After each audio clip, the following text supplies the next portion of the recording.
Hi all, welcome back to Electrical Exam Study Hub. അപ്പോൾ നമ്മൾ ഇന്ന് വന്നിട്ടുള്ളത് കൊച്ചി വാട്ടർ മെട്രോ ലിമിറ്റഡിനകത്ത് ഉള്ള ഒരു കോൺട്രാക്ട് ബേസിസിലുള്ള ജോബ് ഓപ്പർച്യൂണിറ്റി റിലേറ്റഡ് ആയിട്ടുള്ള കാര്യം ഡിസ്കസ് ചെയ്യാനാണ്. അപ്പോൾ എൻ്റെ ആപ്ലിക്കേഷൻ ഡെഡ്ലൈൻ പറയുന്നത് മാർച്ച് 31 വരെയാണ്. അപ്പോൾ ഏതൊക്കെ പോസ്റ്റിലാണ് വേക്കൻസീസ് വരുന്നത് നമുക്കൊന്ന് നോട്ട് ചെയ്ത് പോവാം. അതായത് assistant boat master, boat operator, terminal controller, deputy manager എന്നുള്ള തസ്തികയിലാണ് ജോബ് ഓപ്പർച്യൂണിറ്റി വന്നിട്ടുള്ളത്. അപ്പോൾ അസിസ്റ്റൻറ്റ് ബോട്ട് മാസ്റ്ററിന് ടോട്ടൽ വേക്കൻസീസ് പ്രൊവൈഡ് ചെയ്തിട്ടുള്ളത് 50, boat operator 16, terminal controller 20, deputy manager finance 1.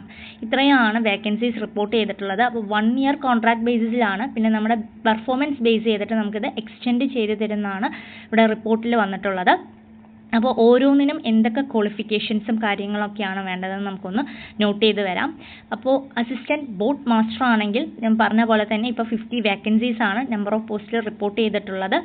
പിന്നെ അതുകൂടാതെ നോക്കിയേ 1 ഇയർ വേക്കൻസി ആണ്. അതുകൂടാതെ എന്താണ് extendable further based on performance, നമ്മുടെ പെർഫോമൻസ് അനുസരിച്ച് അത് എക്സ്റ്റെൻഡ് ചെയ്യാനും ചാൻസ് ഉണ്ട് കേട്ടോ. അപ്പോൾ അതിൻ്റെ പേയും ബെനിഫിറ്റ്സും കാര്യങ്ങളൊക്കെ തന്നിട്ടുണ്ട്. ക്വാളിഫിക്കേഷൻ പറയുന്നത് 12th or 10th with ITI എന്നാണ് പ്രൊവൈഡ് ചെയ്തിട്ടുള്ളത്. ITIയിൽ diploma in automobile, mechanical, electrical, ഇലക്ട്രോണിക്സുകാർക്കൊക്കെ ഇത് അപ്ലൈ ചെയ്യാവുന്നതാണ്. പിന്നെ അതുകൂടാതെ ഇത് അപ്ലൈ ചെയ്യുമ്പോൾ ഒരു 6 ഇയേഴ്സ് എക്സ്പീരിയൻസ് കൂടി അവർ പ്രൊവൈഡ് ചെയ്തിട്ടുണ്ട്. അത് നിങ്ങൾ നോട്ട് ചെയ്ത് പോവുക. എക്സ്പീരിയൻസ് ഉള്ളവർക്കാണ് മുൻഗണന എന്നാണ് പറയപ്പെടുന്നത്. മെഡിക്കൽ സ്റ്റാൻഡേർഡ്സ് കൺസിഡർ ചെയ്യുന്നുണ്ട്. നമ്മുടെ ഐസൈറ്റും അതുപോലെ റൈറ്റ് ഐ, ലെഫ്റ്റ് ഐൻ്റെയൊക്കെ ഡിസ്റ്റൻറ്റ് വിഷൻ, അതുപോലെ നിയർ വിഷൻസൊക്കെ നോട്ട് ചെയ്ത് പോവേണം. പിന്നെ വരുന്നത് ഏജ് ലിമിറ്റാണ്. 45 ഇയേഴ്സ് ആണ് ഏജ് ലിമിറ്റ്. റിലാക്സേഷൻ ഉണ്ട്, അതായത് OBC SC STക്കൊക്കെ അതുമായിട്ടുള്ള ഏജ് റിലാക്സേഷൻ അവർ പ്രൊവൈഡ് ചെയ്യുന്നതാണ് പറഞ്ഞിട്ടുള്ളത്. എങ്ങനെയാണ് സെലക്ഷൻ പ്രൊസീജിയർ എന്ന് പറഞ്ഞു കഴിഞ്ഞാൽ റിട്ടേൺ ടെസ്റ്റ്, ഡോക്യുമെൻറ്റ് വെരിഫിക്കേഷൻ, അതുപോലെ സ്കിൽ ടെസ്റ്റ് കൂടി ഇതിനകത്ത് വരുന്നുണ്ട്. അതായത് ഡ്രൈവിംഗ് ടെസ്റ്റും വൈവ ആൻഡ് സ്വിമ്മിങ് ഒക്കെയാണ് പറയുന്നത്. ഇതാണ് നമ്മളുടെ ബോട്ട് മാസ്റ്ററിൻ്റെ ക്വാളിഫിക്കേഷൻസും കാര്യങ്ങളും ഒക്കെ വേണ്ടത്. ഇനി അടുത്തത് ബോട്ട് ഓപ്പറേറ്ററിന് 16 വേക്കൻസീസ് ആണ് പറഞ്ഞത്. അതിനകത്തും ക്വാളിഫിക്കേഷൻ പറയുന്നത് 12th അല്ലെങ്കിൽ 10th ITI മെട്രിക് എന്നാണ് പറയുന്നത്. അതായത് ഡിപ്ലോമ ഇൻ ഓട്ടോമൊബൈൽ, ഇലക്ട്രിക്കൽ, ഇലക്ട്രോണിക്സുകാർക്കൊക്കെ അപ്ലൈ ചെയ്യാം. ഇവിടെയും എന്താണ് 6 ഇയേഴ്സ് എക്സ്പീരിയൻസ് നമുക്ക് അത്യാവശ്യം തന്നെയാണ്. അപ്പോൾ എക്സ്പീരിയൻസ് നോട്ട് ചെയ്ത് പോവുക. എക്സ്പീരിയൻസ് വളരെ ഇമ്പോർട്ടൻ്റ് ആണ്. ഇതിലും നമ്മുടെ മെഡിക്കൽ സ്റ്റാൻഡേർഡ് അനുസരിച്ച് റൈറ്റ് ഐ, ലെഫ്റ്റ് ഐൻ്റെയൊക്കെ ഡിസ്റ്റൻറ്റ് വിഷനും നിയർ വിഷനും ഒക്കെ പറഞ്ഞിട്ടുണ്ട്. ഇതിലും ഏജ് റിലാക്സേഷൻ 45 ഇയേഴ്സ് ആണ്. Written test, document verification, skill test എല്ലാം ഇതിനകത്തും വരുന്നുണ്ട്. ഇനി നെക്സ്റ്റ് പോസ്റ്റ് എന്താണ്? Terminal controller. അതിനകത്ത് ജസ്റ്റ് 20 വേക്കൻസീസ് മാത്രമേ പ്രൊവൈഡ് ചെയ്തിട്ടുള്ളൂ അല്ലേ. അപ്പോൾ ഏറ്റവും കൂടുതൽ വേക്കൻസീസ് വരുന്നത് ബോട്ട് മാസ്റ്ററിനാണ്. പക്ഷേ ടെർമിനൽ കൺട്രോളറിന് 20 വേക്കൻസീസ് ആണ് പറയുന്നത്.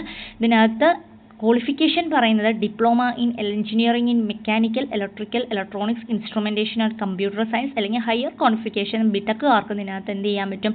അപ്ലൈ ചെയ്യാവുന്നതാണ്. അതുകൂടാതെ ഇതിൽ ജോബ് ഡിസ്ക്രിപ്ഷൻസും റെസ്പോൺസിബിലിറ്റീസും ഒക്കെ ഉണ്ട്. അതൊക്കെ ഒന്ന് നോട്ട് ചെയ്ത് പോവുക. ഏജ് ബാർ പറഞ്ഞിട്ടുള്ളത് 35 ഇയേഴ്സ് ആണ്. ഏജ് റിലാക്സേഷൻ ഉണ്ട് OBCക്കാർക്ക്. ഇവിടെയും നമുക്ക് return test and interview based ആണ് നമ്മൾക്ക് ക്വാളിഫിക്കേഷൻ പറയുന്നത് കേട്ടോ. ഇനി ഡെപ്യൂട്ടി മാനേജർ ആകെ ഒരൊറ്റ വേക്കൻസിയേ ഉള്ളൂ. അതിൽ CA, CMA, CWA ഒക്കെയാണ് നമുക്ക് വേക്കൻസി ക്വാളിഫിക്കേഷൻ പറയുന്നത്. എക്സ്പീരിയൻസ് വരുന്നുണ്ട്. എക്സ്പീരിയൻസ് വളരെ ഇമ്പോർട്ടൻ്റ് ആണ്. പിന്നെ ജോബ് ഡിസ്ക്രിപ്ഷൻസും കാര്യങ്ങളൊക്കെ തന്നിട്ടുണ്ട്. 42 ഇയേഴ്സ് ആണ്. ഏജ് റിലാക്സേഷൻ ഇവിടെ വരുന്നുണ്ട്. ഇവിടെയും return test and interview based ആയിട്ടാണ് നമുക്ക് എന്ത് ചെയ്യുന്നത്? സെലക്ട് ചെയ്യുന്നത്.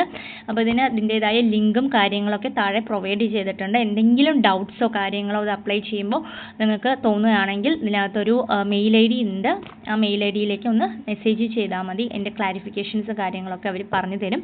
അപ്പോൾ last date of online application പറയുന്നത് 31 മാർച്ച് 2026 ആണ്. അപ്പോൾ അപ്ലൈ ചെയ്യാൻ പറ്റുന്നവർക്കൊക്കെ അപ്ലൈ ചെയ്യാൻ നല്ലൊരു ഓപ്പർച്യൂണിറ്റിയാണ്. കോൺട്രാക്ട് ബേസിസ് ആണ് വേണ്ട, അപ്ലൈ ചെയ്യാതിരിക്കരുത്. നമ്മുടെ പെർഫോമൻസ് ബേസ് ചെയ്തിട്ട് അത് എക്സ്റ്റെൻഡ് ചെയ്യുന്നതാണ്.